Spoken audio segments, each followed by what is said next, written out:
அதிகாரம் 2.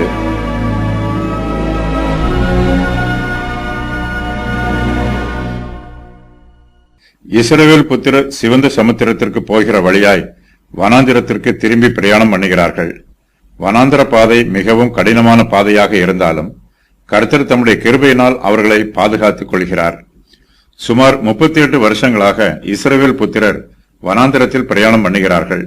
ஆனாலும் இந்த பிரயாணத்தில் இஸ்ரவேல் புத்திரருக்கு ஏற்பட்ட அனுபவங்களை பற்றி மோசே அதிகமாக ஒன்றும் எழுதவில்லை.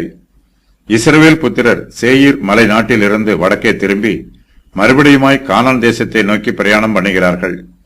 வழியிலே அவர்கள் ஒரு சில தேசங்களை கடந்து போகிறார்கள். அந்த தேசத்தாரை பற்றி கர்த்தர் இஸ்ரவேல் புத்திரருக்கு சொன்ன கட்டளைகள் இந்த அதிகாரத்தில் சொல்லப்பட்டிருக்கிறது. இஸ்ரவேல் புத்திரர் வருத்தப்படுத்தாமலும் போர் செய்யாமலும் இருக்க வேண்டிய ஒரு சில ஜாதியாரை பற்றி இந்த வசன பகுதியில் சொல்லப்பட்டிருக்கிறது. ஏதோமியர்கள், மோவாபியர்கள், ஏதோமியரை பற்றிய பூர்வ காலத்து சரித்திரம். இஸ்ரவேல் புத்திரர் சேரேத் ஆற்றை கடந்து போகிறார்கள். இஸ்ரவேல் புத்திரர் அம்மோன் புத்திரருக்கு விரோதமாக போர் செய்யக்கூடாது. இஸ்ரவேல் புத்திரர் யுத்தம் செய்ய வேண்டிய ஜாதியாரை பற்றி இந்த வசன பகுதியில் சொல்லப்பட்டிருக்கிறது. எஸ்போனின் ராஜாவாகிய சீகோனுக்கு விரோதமாக இஸ்ரவேல் புத்திரர் யுத்தம் பண்ண வேண்டும். சீகோன் ஒரு எமோரியன். சீகோனுக்கு விரோதமான யுத்த சரித்திரம். கர்த்தர் சீகோனை இஸ்ரவேல் புத்திரர் கையிலே ஒப்புக் கொடுக்கிறார்.